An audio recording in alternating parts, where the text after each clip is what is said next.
Hi everyone, let's go through this mechanics question. There's an element to the question that you guys might not necessarily be familiar with, but aside from that, let's try to extract all the information and knowledge that we can from this. So the question reads, a block C of mass 4 kg is placed on a rough horizontal table. Now I'm going to pause immediately and try to interpret what that means. So we've learnt that rough means friction is present.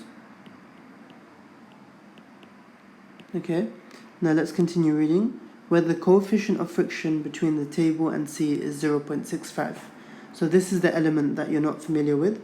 So coefficient of friction, so we say mu equals 0.65. And so basically what the coefficient of friction is in a very simple way, it's just a measure of how rough the surface is. So we know that F max equals to mu R. Okay, let's not worry about that too much, but that's what that means. Okay, it says C is connected by two light inextensible strings to two more blocks A and B of respective masses 3 kg and 7 kg. Okay, so we see the word light, so that has two consequences for us. The first one is that we ignore the mass of the string.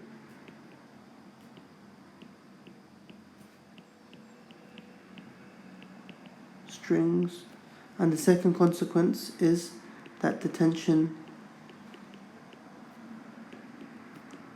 is the same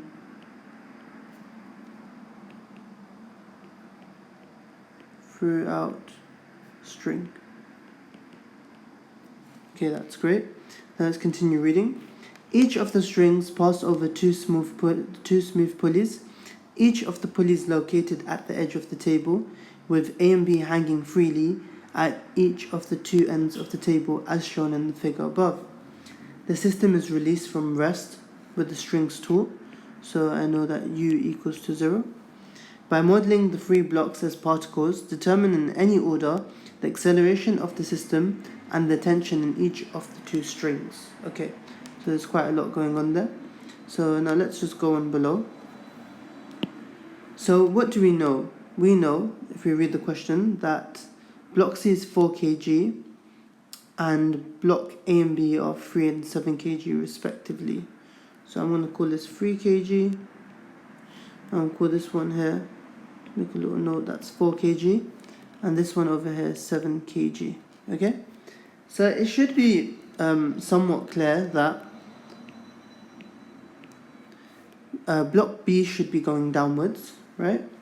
Block A should be going upwards, and block C should be going to the right. Okay, so that's the direction of acceleration. So I'm just going to label them all A. Okay, so that's useful. Now we should immediately start adding on the forces that we know to add. So I have 3G acting downwards. Then what would I have here? Let's think about it. Well, I would have a tension in this string. I'm going to label this tension T1, and then I draw a dotted line across, right, to separate the objects, right, and this over here would be T1 as well. Now again, if I go to the part with block C, on the left hand side of block C, what would I have? Well, I would still have T1, and over here I would have T1. Okay, that's interesting to note. On block C, I also have friction. Friction opposes motion, and I know that block C is moving to the right, therefore friction must be acting to the left. So I'm going to call this FR1. What else do I know? Well, I know that I have tension, so I can add tension over here, but this tension that I would have, I'd have to call it T2, since C is connecting to another mass B, so the tension would be somewhat different. It's also because there's friction present, right? So for this string, it would feel a different force than in the case of T1 on the other side, okay? But it's also that the masses are different as well, okay? Then I have T2 over here. Now, as it goes over the pulley, I would still have T2. So let me just draw the line of separation again. So this is T2, and I'd have T2 over here. Then for mass B, I would have 7g as its weight. Okay, so we've got on a lot of the forces. Let me just remember for mass C to add the weight as 4g, and it has a reaction force. This reaction force also equals 4g, so we should just note that out. Okay, the reason the reaction force equals 4g is because it's moving horizontally, so vertically it's not moving at all. It's not accelerating, in fact. So if it's not accelerating, I know that the resultant force must equal 0. Therefore, all the downwards forces must equal the upwards forces. So R must equal 4g. Okay, so I've filled in all of that. Now I have FR1, right? So what do I know? I know F max equals to mu R. And I know that mu is 0.65, right? And R is just 4g. If I do 0.65 multiplied by 4g, I should just get 2.6g. So I'm comfortable saying FR1 is 2.6g. So let's just make that clear, 2.6g over here. That's great, okay? So I've added on all the forces at play. Hopefully that makes sense.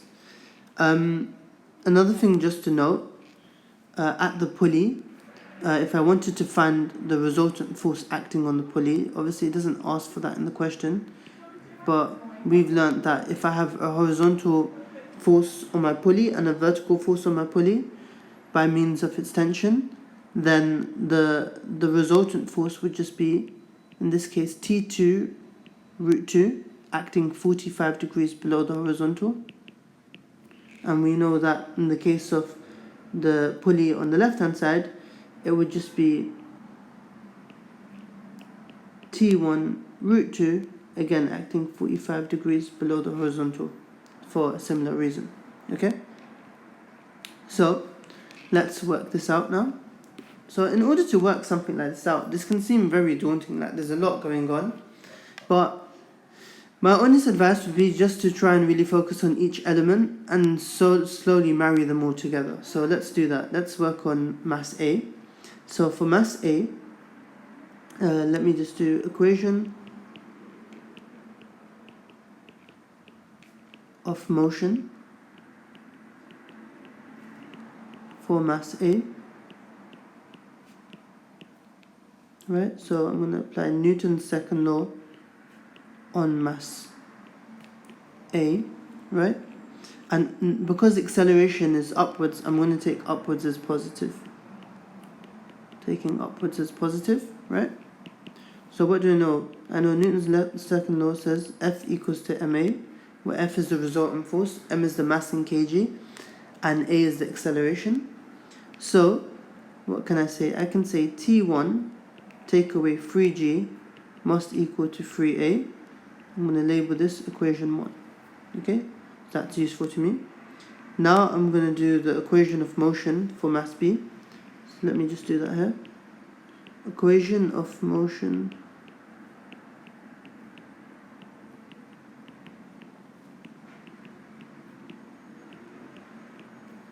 for mass B. So I'm going to do Newton's second law on mass B, taking downwards as positive. What do I know? I know that F equals to ma.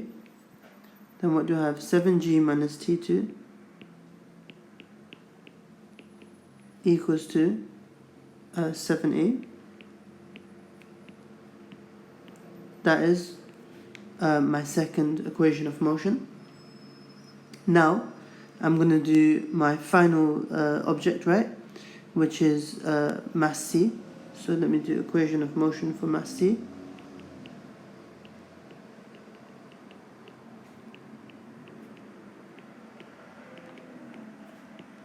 For mass C.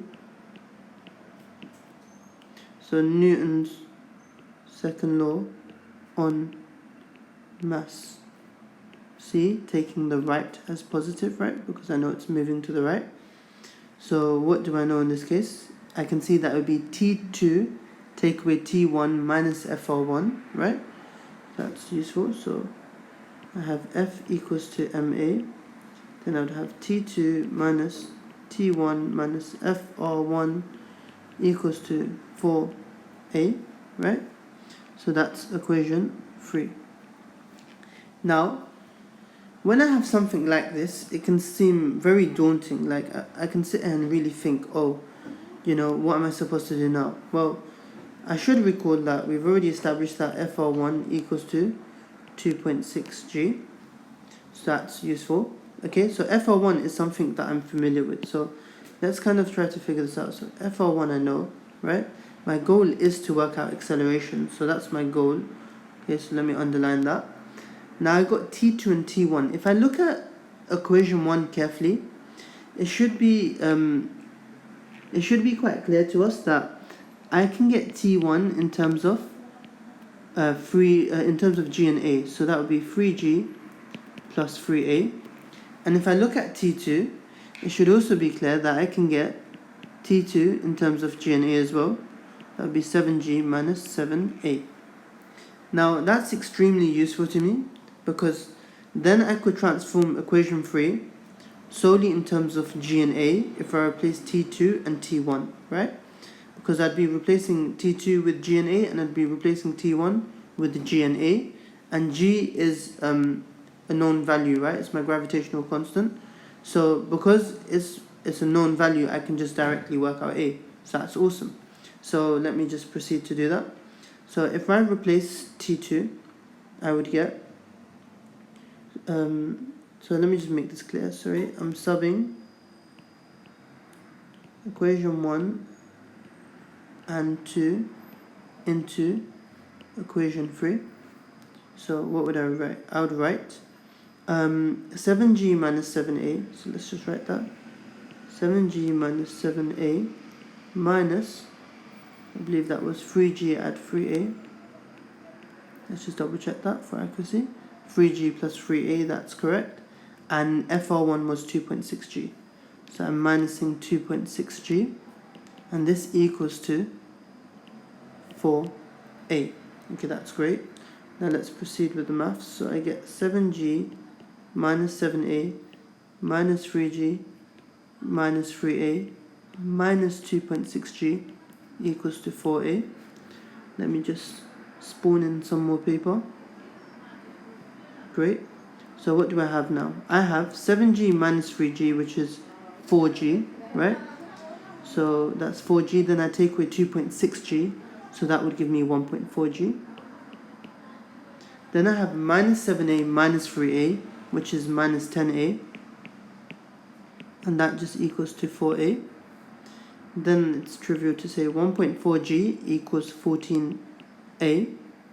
Therefore, A must equal to 0.1G because I divide both sides by 14.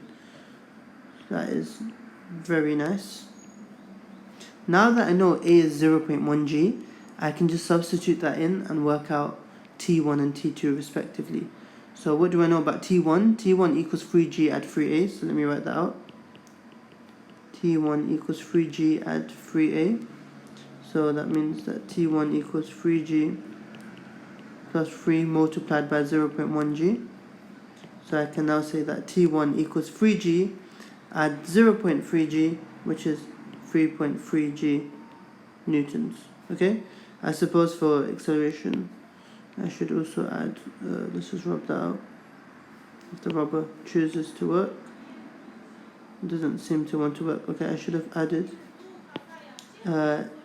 ms minus 2 here, given that's acceleration. Now for T2, what do I have? Let's see. So for T2, so that's that sorted. This one sorted. Now T2 I know is just, I believe it's 7G minus 7A. Let me take a look. Yes, that's correct. It's 7G minus 7A. So I can say T2 just equals 7G minus 7 multiplied by 0.1G, which just becomes T2 equals 7G minus 0.7G. So T2 is 6.3G newtons. Great. Okay, so quite a daunting question, but you know, if we stay true to the principles that we've learned, the question really isn't that difficult. It just looks difficult. Something like this, one can easily argue it's unrealistic for what would come in an A-level exam. But at the same time, if you're able to do something like this, then you should have no doubt in your ability to do well in an exam. So this is the level that we're striving for, and stay tuned for more videos. Thank you.